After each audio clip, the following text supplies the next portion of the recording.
Olá pessoal, tudo bem com vocês? Eu sou o professor Pedro e hoje teremos mais uma aula de história. Pessoal, na aula passada, vocês entenderam as motivações que levaram o terceiro estado, né? Estamos falando da França pré-revolução, né? Então, o terceiro estado a iniciar a chamada Assembleia Nacional Constituinte, né? O que propõe uma Assembleia Constituinte? Eles estavam, então, com o intuito de redigir uma Constituição, ok? Lembrando que estamos falando de uma França que ainda era absolutista. Hoje, iremos estudar sobre os desdobramentos dessa Assembleia, né, iniciada pelo Terceiro Estado, assim como entender como foi a explosão revolucionária. Também falaremos sobre os símbolos da Revolução, ok? Vamos lá? A população acompanhava os acontecimentos, né, com esperança de que a Assembleia Nacional trouxesse mudanças importantes para a França. Existiam boatos de que Luís XVI, né, o rei da França no momento, prenderia os representantes do Terceiro Estado. Né? Esses boatos levaram milhares de pessoas às ruas de Paris. Né? Pessoal, a população enfurecida no dia 14 de julho de 1789 foi rumo à Bastilha. Né? Bastilha, que é aquela prisão, símbolo do poder absoluto do rei. Né? Esse trecho que eu trago para vocês aqui no slide, ele ilustra muito bem esse fato. Né? Vamos acompanhar comigo. A explosão revolucionária. Né? De fato, a contra-revolução, né, Luís XVI reuniu pessoas e armas para deter os revolucionários, mobilizou contra si as massas de Paris, já famintas, desconfiadas e militantes. O resultado mais sensacional de sua mobilização foi a queda da Bastilha, uma prisão estatal que simbolizava a autoridade real e onde os revolucionários esperavam encontrar armas. Em tempos de revolução, nada é mais poderoso do que a queda de símbolos. A queda da Bastilha, que fez do 14 de julho a festa nacional francesa, ratificou a queda do despotismo e foi saudada em todo o mundo como o princípio de libertação. É um texto do Rubensbau. Pessoal, o que seria essa queda dos símbolos, né? A prisão da Bastilha era um símbolo muito forte da monarquia francesa, do absolutismo francês. A partir do momento que aquele simbolismo acaba, né, que as pessoas invadem e não dão mais a importância que aquele lugar tinha antes, quer dizer que as coisas estavam mudando. Né? E ali, né, ficou conhecido como o marco da Revolução Francesa.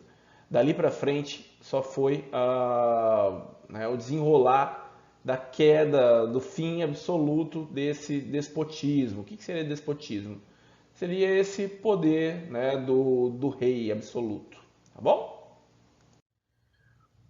Pessoal, vale ressaltar, então, que nesse contexto de queda da Bastilha, os grupos do primeiro estado e do segundo estado, então o clero e a nobreza, né, entraram em pânico e tentaram fugir da França. Né? A mobilização na França também chegou ao campo. Uma população faminta, submetida a pesados tributos e obrigações que só pioravam a sua vida miserável. Né? Passou então, essa população que vivia nos campos, passou a invadir as propriedades, a atear fogo e destruir castelos, e a perseguir e massacrar os seus senhores. Né? Camponeses enfurecidos voltaram-se contra a sociedade de privilégios e os seus símbolos. Paralelo a isso tudo, pessoal, a esses acontecimentos, os deputados, né, que estavam na Assembleia continuavam a escrever a Constituição, a redigir uma Constituição. No entanto, pessoal, antes mesmo que a Constituição ficasse pronta, no dia 26 de agosto de 1789, como vocês podem ver no slide aí, esses membros do terceiro estado aprovaram a chamada Declaração dos Direitos do Homem e do Cidadão. O que seria isso, pessoal? Essa declaração trazia, então, os principais norteadores de como seria a vida dali para frente para esses cidadãos. A Declaração dos Direitos do Homem e do Cidadão está ainda hoje entre os principais documentos inspiradores de pactos firmados, estabelecidos entre uma sociedade e os seus representantes. Nesse documento, você tem direitos essenciais a todos, ok? O combate à opressão, combate à discriminação, a defesa da igualdade, defesa da dignidade. Então, eles trouxeram isso nesse período, durante a Revolução Francesa, e isso é até hoje uma inspiração para as sociedades contemporâneas. Tá bem? Entre essas iniciativas que se inspiraram na Declaração de 1789, está a Declaração Universal dos Direitos Humanos, aprovada pelos Estados-membros da Organização das Nações Unidas, a ONU, no ano de 1948. Então, pessoal, isso foi utilizado e ainda é muito utilizado, esses princípios, que são baseados nos princípios iluministas, ok? Essa Declaração dos Direitos, pessoal, que foi baseada nos princípios iluministas, representou a disposição de colocar fim a uma sociedade de privilégios, os estamentos, que é aquela questão que é relacionada ao nascimento. A pessoa já nasce num estamento e lá tem uma garantia de vida. Então, a Declaração dos Direitos era o fim desses privilégios, fim dos estamentos, fim da desigualdade de origem, e de conceber que os seres humanos devem nascer e permanecer livres e iguais perante a lei. Então, esse era o principal argumento. Os homens nascem livres e iguais perante a lei. Nascem e permanecem. Tá bom?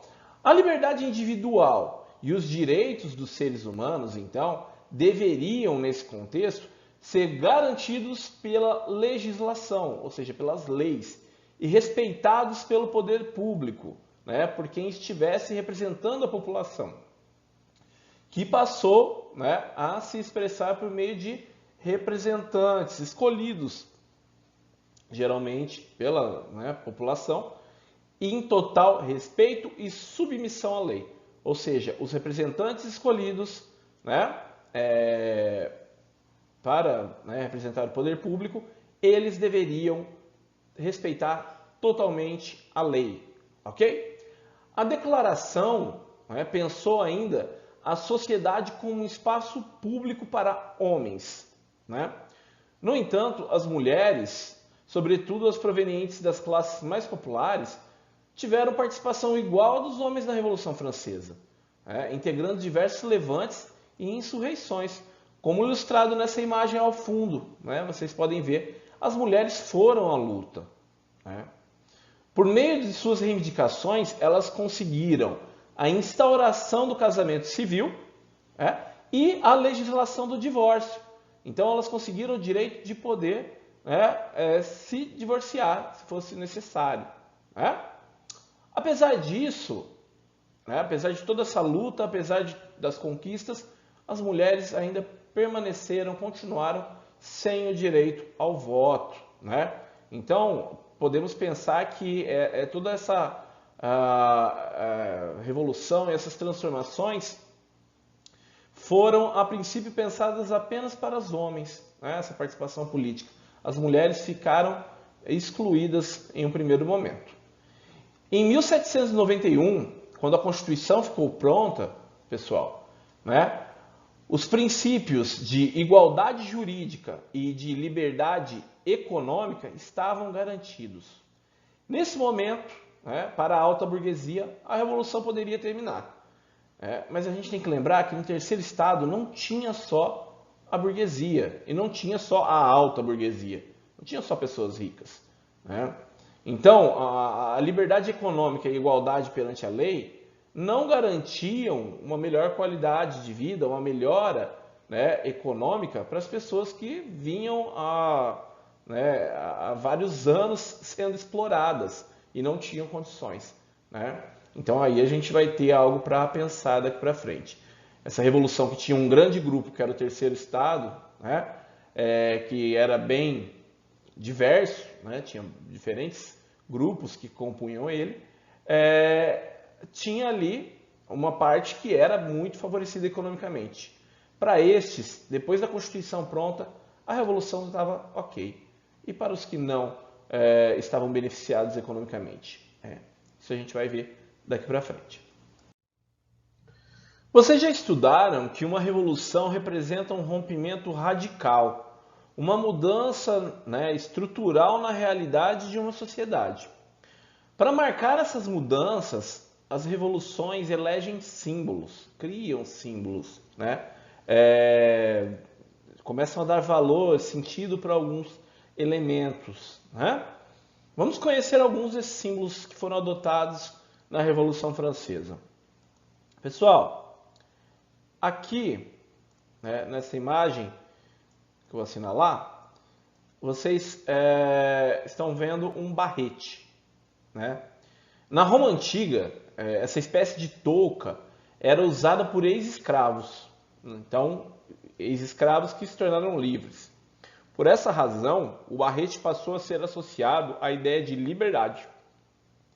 Em meio à Revolução Francesa, muitos revolucionários passaram a usar esse símbolo na cor vermelha, em sinal do orgulho que sentiam por terem se libertado, né, do estado de submissão que eles viviam, né?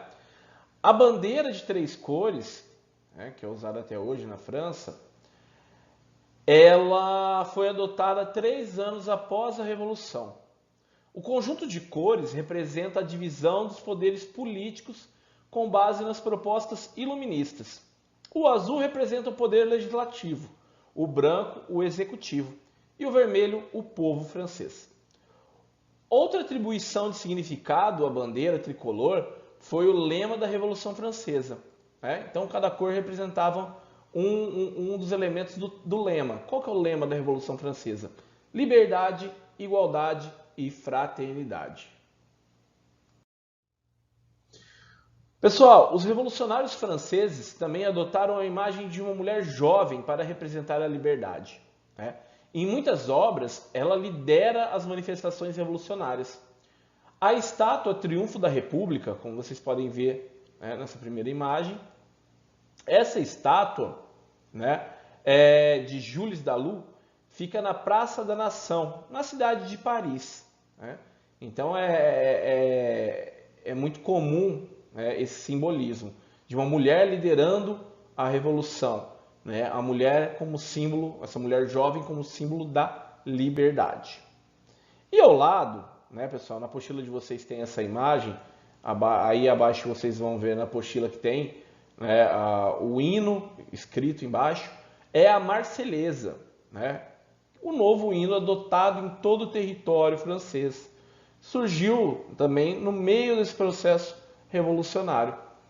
Em 1792, batalhões marcharam de Marsella para Paris, cantando, né, entoando esse canto em defesa da França contra as nações vizinhas que ameaçavam invadir o país, né? Esse canto, chamado de A Marselhesa, tornou-se o hino nacional em 1795, né? Então esse é o hino que é usado até hoje pela França. Bom, pessoal, na aula de hoje vocês aprenderam sobre os desdobramentos da Revolução e os símbolos relacionados a esse evento histórico. Lembra que eu falei desse quadro que temos aí ao fundo novamente? O nome desse quadro é A Liberdade Guiando o Povo. É um quadro de Eugène Delacroix, de 1830. Então é posterior à Revolução. Mas tem muitos elementos que simbolizam essa veia revolucionária do povo francês. Temos aí a bandeira, né? Na cabeça da mulher temos aqui o barrete, temos uma jovem, né? Que, como eu disse para vocês, que era usada como símbolo da liberdade, uma mulher jovem, né? E ao fundo temos o povo com as armas na mão, né? Então, pessoal, é muito importante lembrar que essas mudanças trazem consigo mudanças também nos símbolos, né, e nos significados que eles têm. É preciso, então, construir novos conceitos, novas ideias, e os símbolos servem para reforçar isso. Tá bom? Bom, pessoal, espero que tenham gostado da aula. Ao lado está o meu contato, caso tenham dúvidas. Bons estudos, muito obrigado e até a próxima aula. Lembrando, pessoal, muito importante reforçar isso. Vocês precisam fazer as atividades semanais, né, que são propostas. Elas vão ajudar bastante para quando retomarmos as aulas presenciais. Tá bom? Muito obrigado, um abraço a todos e até semana que vem.